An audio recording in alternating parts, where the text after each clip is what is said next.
Hello viewers, আমি আজ আপনাদের দেখাবো আপনারা কিভাবে আপনাদের কম্পিউটারের ডেস্কটপ লোকেশন চেঞ্জ করবেন। ডেস্কটপ লোকেশন চেঞ্জ করার সবচেয়ে বড় সুবিধা হলো কোনো কারণে যদি আপনার পিসির উইন্ডোজ ক্র্যাশ করে বা উইন্ডোজ যদি চলে যায়, সেক্ষেত্রে আপনি যদি আপনার পিসির ডেস্কটপ লোকেশন চেঞ্জ করে থাকেন তাহলে ডেস্কটপের উপরে যে ফাইলগুলি থাকবে সেই ফাইলগুলি হারাবে না।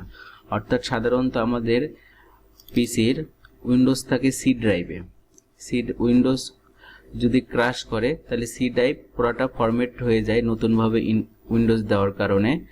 আর আপনি যদি আপনার কম্পিউটারের ডেস্কটপ লোকেশনটা চেঞ্জ করে সি ড্রাইভ থেকে অন্য কোনো ড্রাইভে, যেমন যে ড্রাইভ আছে, আই ড্রাইভ আছে, অন্য কোনো ড্রাইভে যদি করে দেন তাহলে ডেস্কটপের উপর যত কাজ করবেন, উইন্ডোজ যদি কখনো ক্র্যাশ করে যায় বা উইন্ডোজ যদি কখনো ফেল করে, তাহলে আপনার এই ডেস্কটপের যে ফাইলগুলি, গুরুত্বপূর্ণ ফাইলগুলি, এগুলি আপনি আপনার হার্ড ডিস্কের যে ড্রাইভ থেকে বা আই ড্রাইভ থেকে পেয়ে যাবেন। তো আমি আজ দেখাবো আপনারা কিভাবে আপনাদের কম্পিউটারের ডেস্কটপ লোকেশন চেঞ্জ করবেন। এর কারণে প্রথমে আপনাকে যেটা করতে হবে সেটা হচ্ছে দিস পিসি আইকনে ডাবল ক্লিক করে এটা ওপেন করে নিতে হবে।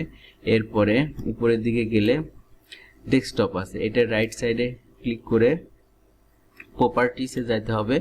প্রপার্টিস থেকে লোকেশন, প্রপার্টিসে এটার মধ্যে লোকেশনে যাইতে হবে। এখানে ডেস্কটপ লোকেশন সি ডেস্কটপ দেখাইতেছে, এখানে জাস্ট আপনি সির পরিবর্তে সিটা কেটে দিয়ে সির পরিবর্তে ধরুন আপনি জে করে দিবেন। দেওয়ার পরে অ্যাপ্লাই।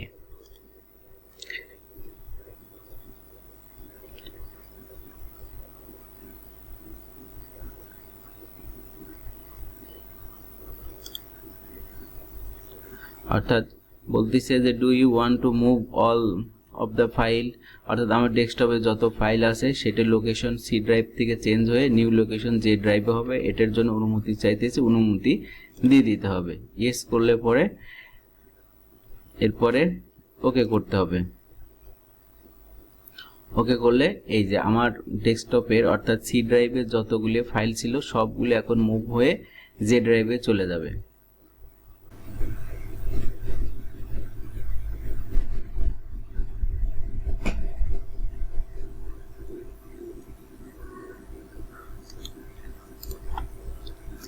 তো ভিউয়ার্স, এই ছিল কিভাবে আপনারা আপনাদের কম্পিউটারের ডেস্কটপ লোকেশন চেঞ্জ করবেন তার উপর ভিডিও।